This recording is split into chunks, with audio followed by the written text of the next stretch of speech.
Oleh sebab itu, kemampuan membuat surat lamaran pekerjaan perlu dikuasai.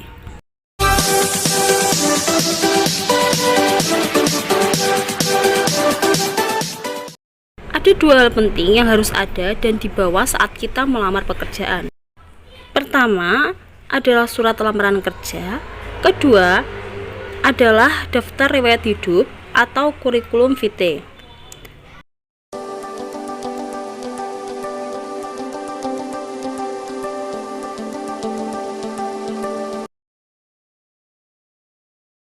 Berikut beberapa unsur dalam surat lamaran pekerjaan. Yang pertama, tempat dan tanggal pembuatan surat. Dalam menulis tanggal surat, sebaiknya tanggal, bulan, dan tahun ditulis lengkap. Tanggal surat ditulis dengan menunjukkan waktu pengiriman surat, bukan waktu pembuatan surat. Penulisan tempat diawali huruf kapital, sedangkan penulisan bulan juga diawali dengan huruf kapital. Selanjutnya yaitu lampiran. Lampiran adalah lembaran selain surat utama yang disertakan. Misalnya di dalamnya ada daftar riwayat hidup, fotokopi sertifikat, ijazah, KTP, dan lain sebagainya. Dalam lampiran biasanya diterangkan dalam bentuk helai, berkas, dan bendel. Selanjutnya, hal atau perihal. Hal atau perihal dalam sebuah lamaran merupakan pokok surat. Kata perihal atau hal diikuti tanda titik dua, dilanjutkan dengan sesuatu yang ingin disampaikan. Unsur selanjutnya, alamat surat. Penulisan nama penerima surat harus cermat. Usahakan jangan sampai salah. Penulisan nama juga diawali huruf kapital setiap unsurnya. Penulisan alamat surat juga harus lengkap dan cermat. Penulisan kata yang terhormat sudah cukup. Tidak perlu menggunakan kata kepada. Kenapa? Karena kepada berfungsi sebagai penghubung antar bagian kalimat yang menyatakan arah. Jadi gunakanlah YTH titik. Salam pembuka yang biasa digunakan ialah ungkapan dengan hormat.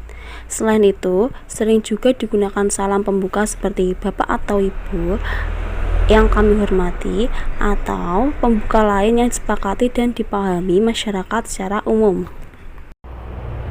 Penulisan salam pembuka yaitu huruf awal kata pertama memakai huruf kapital, sedangkan huruf awal kata kedua menggunakan huruf kecil. Pada akhir ungkapan salam pembuka dibubuhkan tanda koma. Unsur selanjutnya yaitu paragraf pembuka berfungsi sebagai pengantar pembaca kepada inti pokok surat. Dalam isi surat harus dicantumkan beberapa hal sebagai berikut: identitas pelamar, tujuan yang diinginkan berupa pernyataan dengan ini saya mengajukan lamaran untuk formasi atau jabatan titik-titik. Selanjutnya kualifikasi pelamar, terutama pendidikan, pelatihan, maupun pengalaman kerja, keahlian khusus yang dimiliki, keterangan berkas lampiran yang disertakan.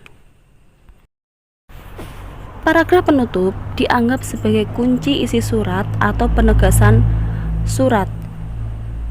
Pada paragraf penutup berisi harapan dan ucapan terima kasih kepada penerima surat.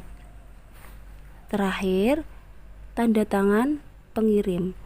Pengirim surat lamaran pekerjaan atau pelamar harus mencantumkan nama lengkap dan tanda tangan di akhir surat.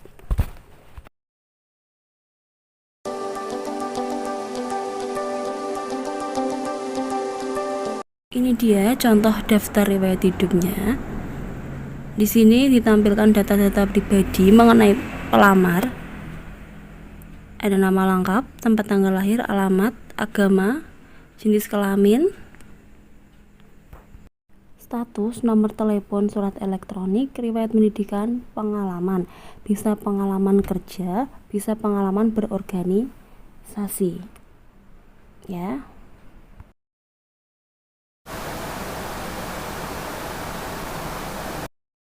Itu dia penjelasan dari saya. Suatu saat nanti kalian pasti akan bekerja kan? Yang perlu kalian persiapkan dalam menghadapi dunia kerja, diperlukan juga bakat, kemampuan, dan diiringi dengan doa. Terima kasih atas perhatiannya. Saya Anjani, sampai jumpa.